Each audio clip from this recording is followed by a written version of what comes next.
Hello students, मैं सुधा स्वागत करती हूँ आप सबका आपके अपने चैनल तैयारी ऑनलाइन में। आज हम भोजन यह कहाँ से आता है का भाग 2 पढ़ेंगे। अब तक हमने जाना कि चावल धान के पौधे से आता है और आटा गेहूँ के पौधे से मिलता है, और साथ ही जो हम कच्ची सब्जियाँ खाते हैं वह सभी पेड़ पौधे से मिलता है। हम फल खाते हैं वह भी पेड़ पौधे से मिलता है। दूध हमें जानवर से मिलता है। दूध हमें बकरी, गाय और भैंस के द्वारा मिलता है। साथ ही जो हम मांस खाते हैं, अंडा खाते हैं और चिकन खाते हैं, तो यह सभी हमें जानवरों से मिलता है। तो यह सभी क्या है? खाद्य पदार्थ। चलिए अब आगे देखते हैं। यहाँ देखिए बच्चों, घी, पनीर और दही का उपयोग संसार के प्रत्येक क्षेत्र में किया जाता है। क्या आप कुछ अन्य जंतुओं के नाम बता सकते हैं जो हमें दूध देते हैं? तो बच्चों, हम सभी घी का उपयोग करते हैं, पनीर का करते हैं और दही का करते हैं। अभी हमने जाना कि गाय, भैंस और बकरी हमें क्या देता है? दूध देता है, और दूध से ही बनता है घी और दूध से ही बनता है दही और पनीर। तो आप कुछ और जंतुओं के नाम बताएं जो हमें दूध देता है। आगे है भोजन के रूप में पौधे के भाग और जंतु उत्पाद। आज हम किसके बारे में जानेंगे कि हम पौधे के किस भाग को भोजन के रूप में उपयोग करते हैं, और जंतु उत्पाद यानी जंतुओं के द्वारा उत्पादित किन चीज़ों का प्रयोग हम खाद्य पदार्थ के रूप में करते हैं। तो यहाँ देखिए, पौधे हमारे भोजन का एक मुख्य स्रोत हैं। हम पौधों के कौन कौन से भाग का उपयोग खाद्य पदार्थ के रूप में करते हैं? हम पत्तियों वाली अनेक सब्जियां खाते हैं। कुछ पौधों के फलों को भोजन के रूप में खाते हैं। कभी हम जड़, कभी तना, तो कभी पुष्प भी भोजन के रूप में खाते हैं। अब देखिए बच्चों, पौधे का कौन कौन सा भाग है जो हम भोजन के रूप में प्रयोग करते हैं? तो बच्चों, पौधे में जो पत्तियां होती हैं, हम इसे भी भोजन के रूप में प्रयोग करते हैं। जब आप साग खाते हैं जैसे पालक, सरसों, मेथी, तो उसमें हम किसका प्रयोग करते हैं? उसमें हम पौधे के पत्तों का प्रयोग करते हैं। उसके बाद हम पौधे के फूल को भी खाते हैं और साथ ही उसका फल भी खाते हैं। और बच्चों, हम पौधे के जड़ को भी खाते हैं। जैसे आप खाते हैं गाजर, तो गाजर जो है वह क्या है? गाजर एक जड़ है, एक प्रकार का जड़ है जिसे हम खाने में इस्तेमाल करते हैं। मूली, मूली भी क्या है? जड़ है। उसके बाद आलू, आलू भी जड़ ही है, उसे भी हम भोजन के रूप में प्रयोग करते हैं। तो ये सभी खाद्य पदार्थ हैं। तो खाद्य पदार्थ के रूप में हम पौधे की पत्तियों को, उसके फल को, उसके फूल को और जड़ का भी प्रयोग करते हैं। आप हमें कमेंट में बताएं बच्चों, जड़ के रूप में और क्या क्या हम खाते हैं। तो बच्चों, पौधों के इन भागों को हम भोजन के रूप में प्रयोग करते हैं। आप हमें कमेंट में बताएं कि आलू क्या है? वह पत्ता है, फूल है, फल है या जड़ है? चलिए आगे देखते हैं। कभी आपने सीताफल, सीताफल को हम काशी फल भी कहते हैं, के फूलों को चावल की पिट्ठी में डुबोकर व तलकर पकोड़े बनाकर खाया है? इसका प्रयत्न कीजिए। बच्चों, क्या आप लोगों ने सीताफल का जो फूल होता है उसके पत्तों की पकौड़ियाँ खाई है? अगर खाई है तो आप हमें कमेंट में बताइए। सीताफल के फूलों की पकौड़ियाँ बहुत ही स्वादिष्ट लगता है। और साथ ही बच्चों, जो तोरी हम खाते हैं उसके जो पीले पीले फूल होते हैं उसकी पकौड़ियाँ भी बहुत ही स्वादिष्ट होता है। कुछ पौधों के 2 या 2 से अधिक भाग खाने योग्य होते हैं। जैसे सरसों, सरसों का हम पत्ता भी खाते हैं और सरसों के बीज का भी प्रयोग करते हैं। सरसों के बीज से हम तेल प्राप्त करते हैं, यानी सरसों का जो फल होता है वह हमें सरसों तेल देता है। और सरसों का पत्ता, सरसों का साग बना के खाते हैं हम उसका। इसकी पत्तियों का उपयोग साग बनाने के लिए किया जाता है। क्या आप केले के पौधे के विभिन्न भागों के बारे में सोच सकते हैं जिन्हें हम भोजन के रूप में लेते हैं? तो बच्चों, केले के किन किन भागों को हम भोजन के रूप में लेते हैं? तो बच्चों, केले का जो फल होता है उसे भी हम भोजन के रूप में लेते हैं। आप सभी ने देखा होगा, केला, कच्चा केला जो है वह सब्जी के रूप में भी प्रयोग किया जाता है। तो कच्चे केले की सब्जी बहुत ही स्वादिष्ट लगती है। बहुत सारे बच्चों ने कच्चे केले की सब्जी खाई होगी। उसके बाद बच्चों, केले का जो फूल होता है, जब केला फलने वाला होता है तो उसमें सबसे पहले एक फूल आता है और उस फूल का भी सब्जी बनाया जाता है। वह भी बहुत ही स्वादिष्ट लगता है। तो हम केले के फल का, केले के फूल का और केले का जो तना होता है उसका भी प्रयोग लोग सब्जियां बनाने में करते हैं। तो केले के फल, फूल और तना तीनों का प्रयोग लोग खाद्य पदार्थ के रूप में करते हैं। क्या आप किसी अन्य पौधे के बारे में सोच सकते हैं जिसके 2 या अधिक भाग खाए जाते हैं? अगर आप सोच सकते हैं तो बच्चों आप हमें कमेंट में बताएं कि किस पौधे के दोनों भाग खाए जाते हैं। मैं आपको एक उदाहरण और दे देती हूँ। मूली का पत्ता भी खाया जाता है और इसका फल भी खाया जाता है। मूली के पत्ते का लोग साग बना करके खाते हैं, उसकी चटनियाँ भी बनती हैं। तो मूली के पत्ते का साग और चटनी दोनों बना करके लोग खाते हैं और साथ ही मूली भी खाया जाता है। आप भी हमें सोच करके बताइए बच्चों कि और कौन कौन से ऐसे पौधे हैं जिनके 2 या अधिक भागों को लोग खाद्य पदार्थ के रूप में प्रयोग करते हैं। यहाँ देखिए बच्चों, ये है पहेली। पहेली के मन में कुछ प्रश्न है। पहेली जानना चाहती है कि हमारे भोजन का पौधा और जंतु के अलावा भी कोई अन्य स्रोत है जो हम भोजन प्रयोग करते हैं, उसमें हम पौधे का प्रयोग करते हैं और भोजन के रूप में हम जंतुओं का भी प्रयोग करते हैं। तो क्या इसके अलावा भी भोजन का कोई अन्य रूप है या अन्य स्रोत है? तो यह कौन जानना चाहती है? यह जानना चाहती है पहेली। तो बच्चों आप हमें कमेंट करके बताएं, क्या भोजन का पौधे और जंतु के अलावा भी कोई अन्य स्रोत है? अगर है तो आप उदाहरण दे करके हमें बताएं। चलिए अब आगे देखते हैं। आगे है क्रियाकलाप। क्रियाकलाप 4 में क्या कहा गया है वह देखिए। सारणी 1.3 में सूचीबद्ध सभी खाद्य पदार्थों में से उन संघटकों को छांटिए जिनका मुख्य स्रोत पौधे हैं। ये पौधों के किन भागों से प्राप्त होते हैं? इन खाद्य पदार्थों और पत्तों के भागों को सारणी 1.4 के अनुसार सूचीबद्ध कीजिए। हमें अब क्या करना है? 4.1 में सूचीबद्ध करना है। तो यहाँ देखिए, सारणी 4.1 भोजन के रूप में पौधे के भाग। अब किन भागों का प्रयोग हम भोजन के रूप में करते हैं?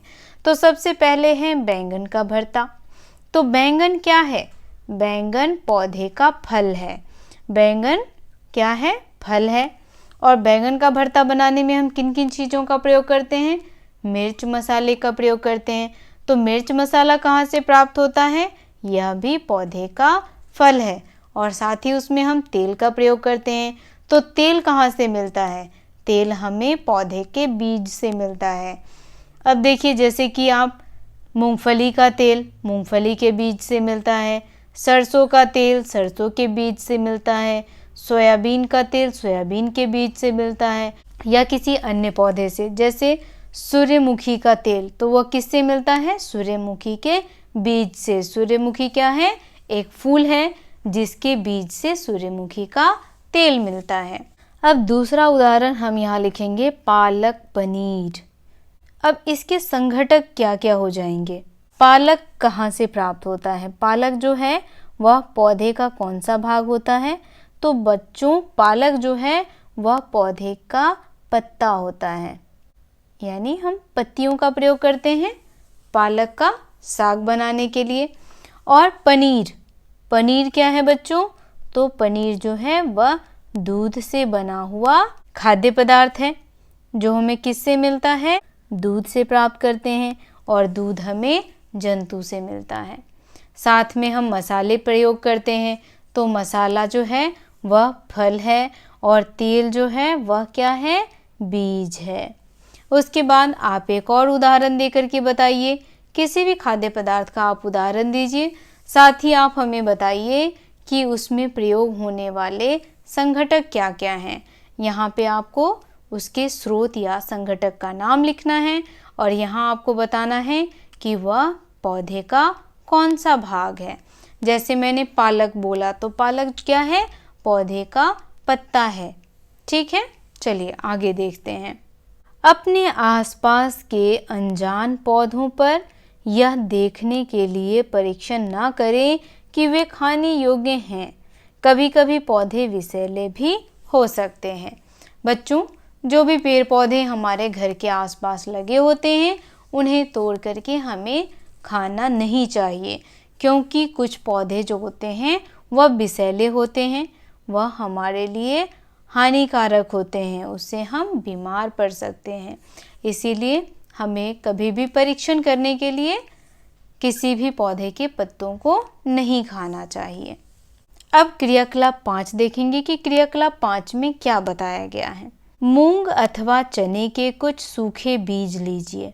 अब इनमें से कुछ बीजों को जल से भरे एक पात्र में डाल दें तथा 1 दिन के लिए छोड़ दीजिए। अगले दिन जल को पूरी तरह निकाल दें और बीजों को गिलास में रहने दें। उन्हें एक गीले कपड़े में लपेटकर एक ओर रख दीजिए। अब क्या आप बीजों में कुछ परिवर्तन देखते हैं? क्या एक छोटी सी सफ़ेद संरचना बीज से बाहर निकल आती है? यदि हाँ, तो बीज अंकुरित हो गए हैं। यदि नहीं, तो बीज को पानी में धोएं, पानी निकाल दें और गीले कपड़े से ढककर अगले दिन के लिए उन्हें छोड़ दें। क्या उस दिन आपको बीजों से बाहर निकलता हुआ एक छोटा सा अंकुर दिखाई देता है? अंकुरों को सावधानी से धोकर आप उन्हें खा सकते हैं। ये उबाले भी जा सकते हैं। इनमें कुछ मसाले मिलाने पर खाने के लिए एक स्वादिष्ट अल्पाहार तैयार हो जाता है। जो क्रियाकलाप 5 में आपने देखा, क्रियाकलाप 5 में क्या किया गया है? कुछ खाद्य पदार्थ लिए गए हैं, जिसमें चने का और मूंग का कुछ बीज लिया गया है। ये देखिए, यह है सूखा मूंग का बीज, और यहाँ देखिए बच्चों, यहाँ है चने का बीज। सबसे पहले क्या किया गया?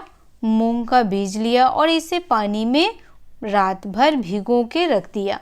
उसके बाद सुबह इसे धो करके गीले कपड़े में बांध करके रख दिया गया, जिससे क्या हुआ? इसमें अंकुरन आ गया। क्या आ गया बच्चों? अंकुरन। बच्चों, अंकुरित अनाज जो होता है वह हम सब के लिए बहुत ही लाभदायक होता है, इसीलिए हमें अंकुरित आहार अवश्य लेना चाहिए। तो देखा किस प्रकार इसे अंकुरित किया गया। आप भी इसे अपने घर में कर सकते हैं। आपके घर में भी चने के बीज होंगे। आप क्या करें? थोड़े से चने लेकर के पानी में भिगो के रख दे और सुबह उठ करके उसे धो करके गीले कपड़े में बांध करके रख दीजिए। दूसरे दिन देखेंगे चने में से सफ़ेद सफ़ेद इस तरह से क्या हो जाएगा? एक अंकुरन निकल आएगा, और ये अंकुरन क्या होता है? हमारे लिए बहुत ही फायदेमंद होता है। तो ये क्रियाकलाप आप घर पे कर सकते हैं। अब आगे देखिए, क्या आप जानते हैं कि शहद कहाँ से आता है? हाँ बच्चों, शहद कहाँ से आता है? क्या आप सब जानते हैं? तो शहद जो है बच्चों, वह छोटी छोटी हनी बी जो होती है वह शहद इकट्ठा करती है। कहाँ से इकट्ठा करती है? तो वह फूलों का रस लाती है, और उन फूलों के रस को क्या करती है? वह इकट्ठा करती है, जिससे क्या बनता है? शहद बनता है। तो यह कौन करती है? यह करती है छोटी छोटी हनी बी, मधुमक्खियाँ। ठीक है बच्चों, यह कैसे उत्पादित होता है? क्या आपने एक मधुमक्खी का छत्ता देखा है, जहाँ बहुत सी मधुमक्खियाँ भिन भिनाया करती हैं? मधुमक्खियाँ फूलों से मकरंद एकत्रित करती हैं और इसे अपने छत्ते में भंडारित करती हैं। तो यहाँ देखिए बच्चों, ये क्या है? ये है मधुमक्खी का छत्ता। अब मधुमक्खी क्या करती है? जो मकरंद यानी कि जो रस वह फूलों से लाती है, उसे वो अपनी इसी छत्ते में क्या करती है? संचित करती है, यानी स्टोर करके रखती है। और धीरे धीरे बहुत सारे मकरंद इसमें इकट्ठे हो जाते हैं और वह क्या बन जाता है? वह बन जाता है शहद। और जब हम मधुमक्खियों को छत्ते से भगा देते हैं तो छत्ता देखिए इस तरह से, इसमें मधु इकट्ठा रहता है। इसमें क्या इकट्ठा रहता है? शहद इकट्ठा रहता है। और शहद सेहत के लिए बहुत ही फायदेमंद होता है। हमें प्रत्येक दिन शहद अवश्य खाने चाहिए। मुझे आशा है सभी बच्चों को शहद बहुत ही स्वादिष्ट लगता होगा। फूल और उनका मकरंद वर्ष के केवल कुछ समय में ही उपलब्ध होते हैं, अतः मधुमक्खियाँ इस मकरंद का भंडारण कर लेती हैं ताकि पूरे वर्ष इसका उपयोग किया जा सके। हम ऐसे छत्तों से मधुमक्खियों द्वारा भंडारित भोजन का शहद के रूप में उपयोग करते हैं। ये मधुमक्खियों का भोजन होता है बच्चों, जो उन्हें इकट्ठा करके रखती हैं और हम इसका उपयोग शहद के रूप में करते हैं। चलिए अब आगे देखते हैं, जंतु क्या खाते हैं। अब हम पढ़ेंगे जंतु क्या खाते हैं। क्या आपके घर में कोई ऐसा पालतू पशु है जिसकी आप देखभाल करते हो? क्या बच्चों, आप लोगों के घर में कोई पालतू पशु है जिसे आप पालते हो? जैसे कुत्ता, बिल्ली, भैंस या बकरी। अगर इनमें से कोई भी जानवर आपके यहाँ है तो आप हमें कमेंट करके बताइए। देखिए बच्चों, कुत्ता क्या खाता है? कुत्ता रोटी खाता है या ब्रेड भी खाता है। साथ में कुत्ता मांसाहारी भी होता है, तो ये मांस मछली भी खाता है। बिल्ली दूध पीती है, ब्रेड खाती है, रोटी खाती है और साथ ही मांस मछली खाती है। भैंस क्या खाता है बच्चों? भैंस खाता है पेड़ पौधों की पत्तियां। और बकरी भी पेड़ पौधों की पत्तियां और घास खाती है। फिर आपको इसकी जानकारी भी अवश्य होगी कि आपका पालतू जानवर क्या खाता है। अन्य जंतु क्या खाते हैं? क्या आपने कभी गिलहरी, कबूतर, छिपकली या छोटे से कीट को खाना खाते देखा है? तो बच्चों, मैंने गिलहरी को खाना खाते देखा है। गिलहरी छोटे छोटे फलों को कुतर कुतर के खाती है। कबूतर दाना खाता है, जैसे बाजरे का दाना, गेहूं का दाना, चावल का दाना, ये सभी कबूतर खाता है। छिपकली छोटे छोटे कीड़े मकोड़ों को खाती है। आप लोगों ने भी देखा होगा, आप हमें कमेंट में बताइए कि छोटे छोटे कीड़े मकोड़े क्या खाते हैं। ये चित्र दिया हुआ है गिलहरी का। गिलहरी क्या खा रहा है बच्चों? गिलहरी खा रहा है अखरोट। गिलहरी के जो आगे के दांत होते हैं वह निरंतर बढ़ता रहता है, जिस वजह से गिलहरी किसी न किसी चीज को देखेंगे वो हमेशा कुतरता रहता है। क्रियाकलाप 6 में हम देखेंगे कि क्या दिया गया है। चलिए बच्चों, अब हम करेंगे क्रियाकलाप 6। देखेंगे कि क्रियाकलाप 6 में क्या दिया हुआ है। तो यहाँ देखिए, सारणी 1.5 में अनेक जंतुओं के नाम लिखे हैं। उनमें से कुछ जंतुओं द्वारा खाए जाने वाले भोजन भी लिखे हैं। सारणी में रिक्त स्थानों को पूरा कीजिए। अब हमें बताना है बच्चों कि कौन सा जानवर क्या खाता है और जो भी खाली जगह है उसे हमें भरना है। अब देखिए, कुछ उदाहरण दिया हुआ है, जैसे भैंस क्या खाता है? घास खाता है, खली खाता है, भूसा खाता है, अनाज और पत्तियां खाता है। बिल्ली क्या खाती है? बिल्ली छोटे छोटे जंतु खाती है, पक्षी खाती है, दूध पीती है और रोटी भी खाती है। अब हमें बताना है चूहा क्या खाता है। तो बच्चों, चूहा क्या खाता है? चूहा रोटी खाता है और अनाज खाता है। और क्या खाता है? आप हमें कमेंट में बताएं, चूहा जो है वो और क्या खाता है। शेर क्या खाता है बच्चों? तो शेर खाता है मांस, क्योंकि शेर जो है वह मांसाहारी होता है, इसीलिए वह मांस खाता है।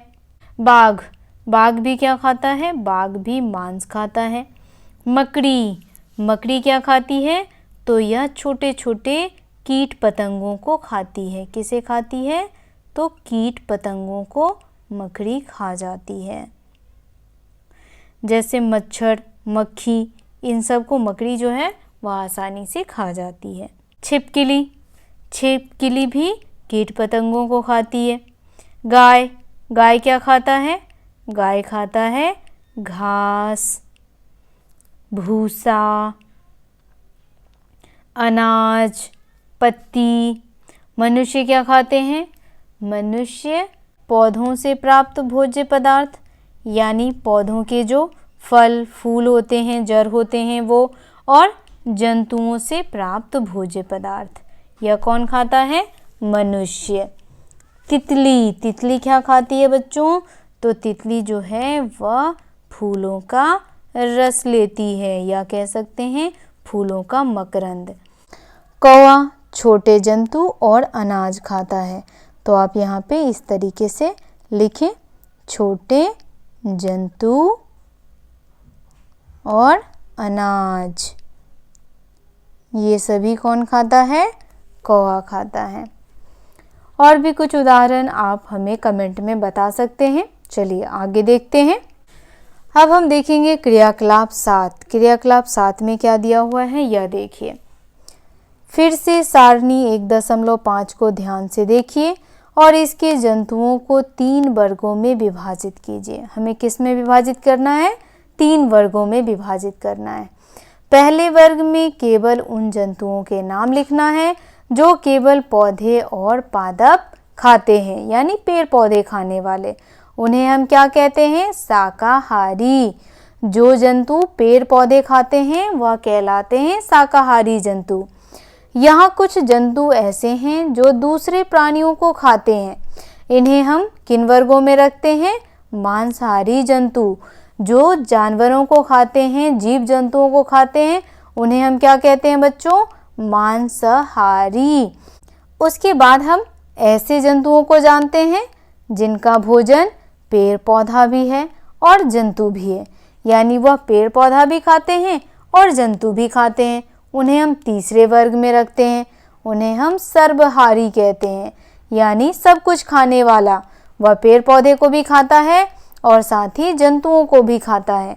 तो बच्चों अब हमें सारणी 1.6 में बताने हैं कि कौन सा जानवर शाकाहारी है, कौन सा जानवर मांसाहारी है और कौन सा जानवर सर्वहारी है। तो हमें उसका नाम लिखना है। देखिए एक उदाहरण दिया हुआ है गाय। गाय क्या है? शाकाहारी है, ये सिर्फ पेड़ पौधे और अनाज खाती है। शेर मांसाहारी है, यह सिर्फ मांस खाता है, अनाज नहीं खाता।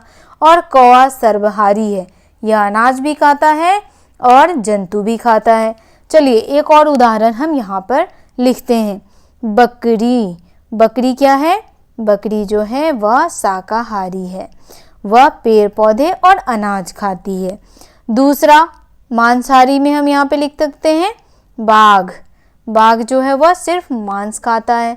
और तीसरा मनुष्य, सर्वहारी मनुष्य भी है, क्योंकि मनुष्य जो है वह पेड़ पौधे भी खाता है और साथ में जंतु भी खाता है।